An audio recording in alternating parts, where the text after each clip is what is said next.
Hello everyone, कोडरप्रेस में एक बार फिर से आपका बहुत बहुत स्वागत है। मेरा नाम है उनीस और आज हम बात करेंगे HCL टीआर राउंड के बारे में। तो यार, जब मैंने HCL प्लेसमेंट जर्नी की वीडियो डाली थी इसके पहले, तो काफ़ी सारे ऐसे क्वेश्चंस आ रहे थे कि टीआर राउंड में क्या क्वेश्चंस पूछे जाते हैं। तो यार, HCL में टीआर राउंड जानने से पहले सबसे पहले तो हम जान लेते हैं कि इनकी हायरिंग प्रोसेस क्या होती है, क्योंकि ये काफ़ी इंपॉर्टेंट है हमारे लिए। तो यार, HCL में फ्रेशर्स की हायरिंग कुछ इस प्रकार से होती है। सबसे पहले आपको अप्लाई करना होता है और अप्लाई के कुछ दिनों बाद आपको मेल आता है, जो कि एक हैकरिंग पे टेस्ट वो लोग ऑर्गेनाइज करते हैं और उस टेस्ट को आप किसी टाइम पे आप दे सकते हो। उसका एक समय सीमा होता है कि आप इस समय से इस समय के बीच में वो टेस्ट आप कभी भी दे सकते हो। तो ऐसा कुछ उसमें होता है। अब वो टेस्ट जो होता है वो कैमरा प्रोक्टर्ड होता है, पहली चीज़ ये, और उसमें प्लेगरिज्म नाम की कोई चीज़ नहीं होनी चाहिए। वो फुल स्क्रीन मोड में होता है। उसके बारे में आप लोगों को अच्छी तरह से पता है। अगर आप हैकरिंग पे एक आध क्वेश्चन भी सॉल्व किए होंगे या एक आध मॉक इंटरव्यूज़ आप दिए होंगे, तो फिर आपको आइडिया लग गया होगा कि यहाँ पे कैसे काम होता है। तो वो कैमरा प्रोक्टर्ड होता है, उस पर काफ़ी सारे MCQs हैं। तो इसकी मैंने एक प्रॉपर वीडियो बना रखी है कि कैसे क्वेश्चंस पूछे जाते हैं HCL रिटन टेस्ट में और वो कैसे कंडक्ट होता है। तो आप वो वाली वीडियो जरूर देख लें। अच्छा, वो होने के बाद कुछ दिनों बाद आपको एक मेल आता है कि आपका HR plus TR round same day है। तो यहाँ पे ध्यान देने वाली बात ये है कि टीआर राउंड अलग से नहीं होता। मतलब टीआर राउंड का मतलब है टेक्निकल राउंड, और वो अलग से नहीं होता। HR पर्सन ही आके, अब वो टेक्निकल पर्सन भी हो सकते हैं, वो HR पर्सन भी हो सकते हैं, वो MR भी हो सकते हैं। तो इनमें से कोई भी व्यक्ति आके ये सारे क्वेश्चंस आपसे कर लेता है। तो सबसे पहले तो आपने ये देख लिया कि HCL में कोई टीआर राउंड अलग से नहीं होता फ्रेशर्स के लिए।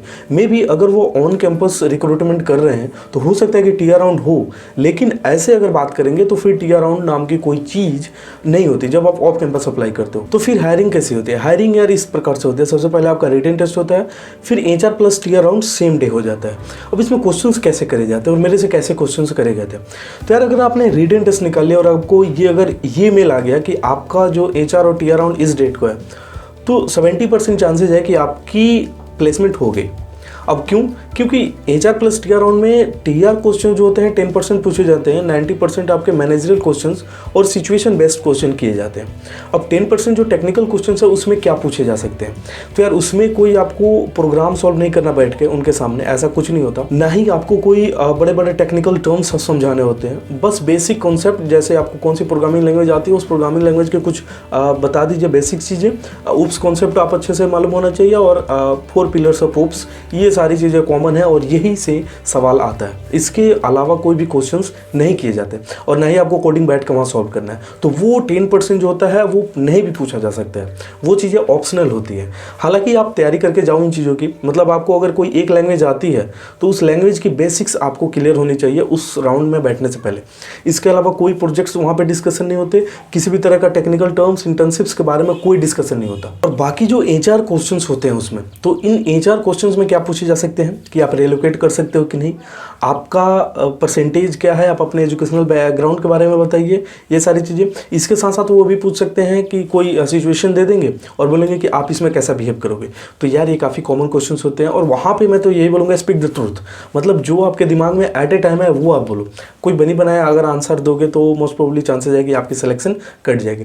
तो यार, सबसे बड़ी बात कि टीआर राउंड कुछ नहीं होता। टीआर राउंड से डरना नहीं है। टीआर राउंड के मुश्किल से 1-2 क्वेश्चन होते हैं, बाकी सिचुएशनल बेस्ड क्वेश्चन होते हैं, और पूरा इंटरव्यू भी 5 मिनट का होता है। तो आप समझ सकते हैं कि कितना हाई लेवल का क्वेश्चन उसमें आता होगा और कितनी बड़ी बड़ी क्वेश्चन उसमें आते होंगे और कितने नंबर ऑफ क्वेश्चन होंगे। आपके इंट्रोडक्शन में ही 1-2 मिनट निकल जाएंगे, फिर आपके जॉब रोल के बारे में पता करने में 1-2 मिनट निकल जाते हैं। तो एक क्वेश्चन मुश्किल से टेक्निकल से और 1-2 सिचुएशनल क्वेश्चन, और फिर वो राउंड कंप्लीट और आपका सिलेक्शन मेल जो भी आना होगा अगले 3-4 दिनों में आ जाएगा। हाँ, ऑफर लेटर आने में देरी होती है। काफ़ी सारे लोगों के ये भी कमेंट्स थे कि ऑफर लेटर क्यों नहीं आ रहा, 1 महीने हो गए, 2 महीने हो गए, दिसंबर में मेरी हो गई, फरवरी आ गया, अभी तक ऑफर लेटर नहीं है। तो हाँ यार, ऑफर लेटर में थोड़ी सी लेट हो जाती है।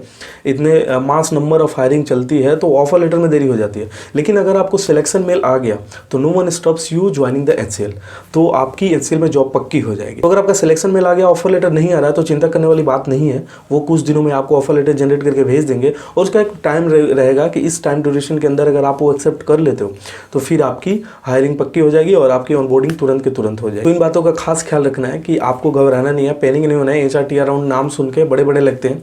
टीआर राउंड तो यार खुद में एक बहुत बड़ा लगता है कि सामने बैठ के कोडिंग क्वेश्चन सॉल्व करवा रहे हैं, डेटाबेस से क्वेश्चन कर, ऐसा बिल्कुल नहीं होता। आप टीआर राउंड से डरिए मत, एक दो क्वेश्चन हो सकते हैं, नहीं भी हो सकते हैं, और हो सकते हैं तो वैसे क्वेश्चन होंगे जो आप मतलब फर्स्ट ईयर का लड़का जवाब दे देगा, वैसे क्वेश्चन होते हैं। हाँ, तो ये सारी टीआर राउंड के बारे में है, डरना नहीं है, भ्रम नहीं फैलाना। टीआर राउंड अलग से नहीं होता, एचआर राउंड ही केवल होता है, उसी में टीआर क्वेश्चंस भी पूछे जा सकते हैं। तो मिलते हैं नेक्स्ट वीडियो में, तब तक के लिए have a good day, bye.